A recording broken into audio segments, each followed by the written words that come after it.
नमस्कार साथियों, मैं दीपक रावत आपके साथ में। आप देख रहे हैं गढ़वाल एक्सप्रेस और आज 21वां दिन है जो कि यहाँ लालडाल मोटर मार्ग का जो धरना स्थल है यहाँ पर। और आज हमारे साथ में है यूकेडी के शांति प्रसाद भट्ट जी। सबसे पहले आपका स्वागत करेंगे भट्ट जी। धन्यवाद साहब जी। और कोटद्वार का ये जो धरना स्थल है 21 दिन से धरना चल रहा है और उससे पहले 1 महीना 12 दिन दिल्ली में चला था। आपको क्या लगता है ये अपने मुकाम तक पहुँच पाएगा या इसमें अगर कुछ सुधार करना है तो क्या सुधार हो सकते हैं इसमें? और देखिए, मैं सिर्फ आपके सामने इतना कहना चाहूँगा कि लोकतंत्र प्रणाली में यदि कहीं भी मौलिक अधिकारों के लिए धरना होता है तो ये कहा जा सकता है कि लोकतंत्र खत्म हो चुका है। अगर उसी क्रम में आप देखोगे 35-40 साल पुरानी ये मांग है चिल्लर मोटर मार्ग, ये गढ़वाल की मोटर लाइफ लाइन है।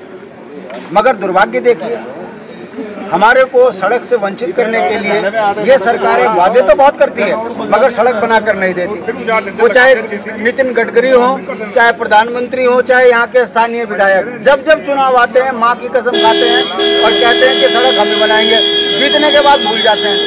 आज 22 दिन इस धरने को हो गए हैं, ये कोई सुविधा नहीं मांग रहे हैं, ये अपने मौलिक अधिकार को बहाल करने की बात कर रहे हैं कि चिल्लर मोटर मार्ग बने ताकि सस्ती यात्रा हो और 35 किलोमीटर घूम के ना आना पड़े। मैं पूछना चाहता हूं आपके माध्यम से, जब लोकतंत्र में हमारी सरकार है तो ये सड़क क्यों नहीं बन रही है? क्यों का मतलब है ये दिल्ली वाले दल महा ठग हैं। ये केवल लूटना जानते हैं, संसाधन लूट लिए, जल जंगल जमीन लूट लिया, नौकरियां लूट ली। अब इन सड़कों के नाम पर ये जंगल के अंदर बड़े बड़े अड्डे तो बना रहे हैं अय्यासी के, मगर सड़क नहीं बना रहे हैं। अब ये जवाब, थोड़ा सा सवाल जनता के ऊपर भी है। गैरों की सत्ता दोगे तो सड़कों पर बैठने के लिए मजबूर यही लोग करेंगे।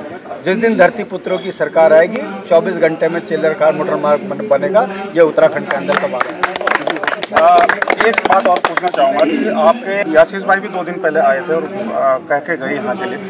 आप क्या मानते हैं कि जो देहरादून में प्रोटेस्ट चला 8 दिन का, जो उत्तराखंड बेरोजगार संघ के जो छात्र छात्राएं थी उन्होंने प्रोटेस्ट दिया, क्या अब उत्तराखंड का परिदृश्य ये हो गया है कि हाकम सिंह पहले जेल जाता है, फिर आता है, फिर अंदर जाता है, फिर आता है और पेपर लीक वैसे ही होता रहता है?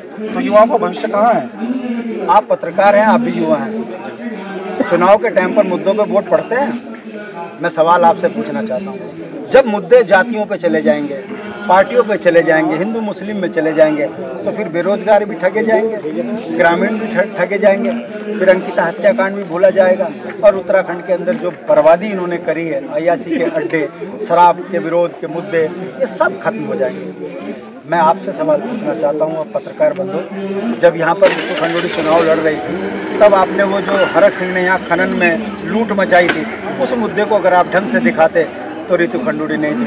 मगर दुख की बात है, यहाँ पर योगी आता है और आप जैसे पत्रकार वाही वाही करते हैं, योगी आएंगे, भाजपा जीतेगी, उसके बाद फिर लूटते हैं। तो दोष राम कंडवाल का सड़कों पे बैठकर नौजवान बच्चों को रोजगार दिलाने के लिए सरकारों को ललकारने का नहीं है।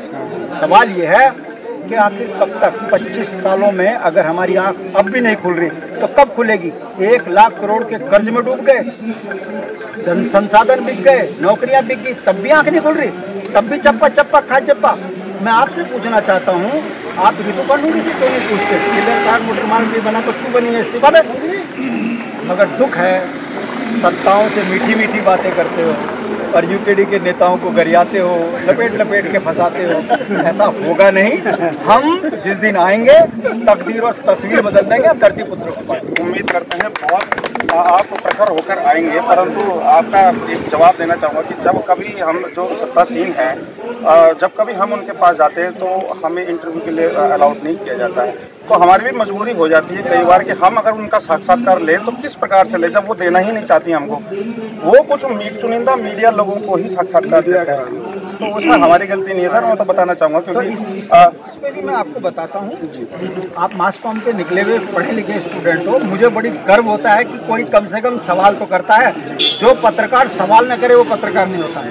मैं आपको एक सुझाव दूंगा, उनकी नेम प्लेट होगी उनके घर के बाहर, नेम प्लेट को साइड में दिखाते हुए बोलिए कि मैं इनके घर में इंटरव्यू लेने आया था, मैं इन मुद्दों में बात करना चाहता था। ये कहती है कि मैं पत्रकारों से इंटरव्यू में बात करना पसंद नहीं करती। एक बार बोल के तो देखिए, अगर ना पैदल लौट कर आएगी मेरा इंटरव्यू ले ले, मेरे कपड़े सही बात है।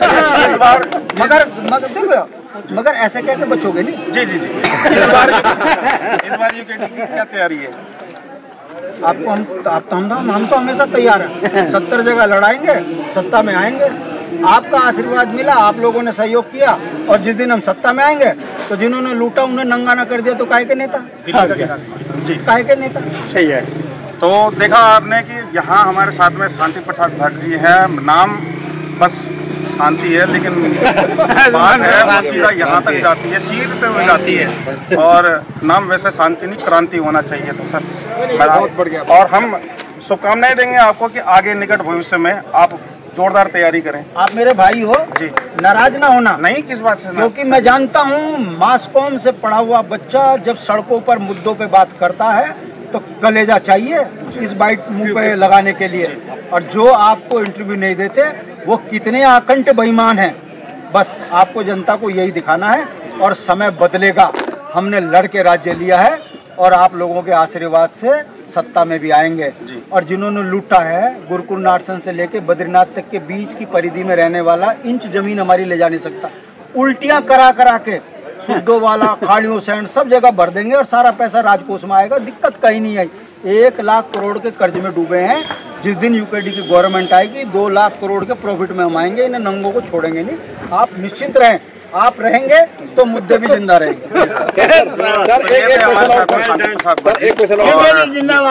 मैं कहना चाहूंगा कि जिस तरह से यूकेडी के प्रखर होकर बोलने वाले एक वक्ता है और नेता बनकर उभर रहे हैं, बहुत बड़ी बात है कि कोई यूकेडी के अंदर आशुतोष नेगी हो गया, आशीष नेगी हो गया, शांति प्रसाद भट्ट जी हो गया, अगर ये लोग प्रखर होकर आएंगे तो निश्चित ही ये तीसरा विकल्प है उत्तराखंड के प्रदेश के।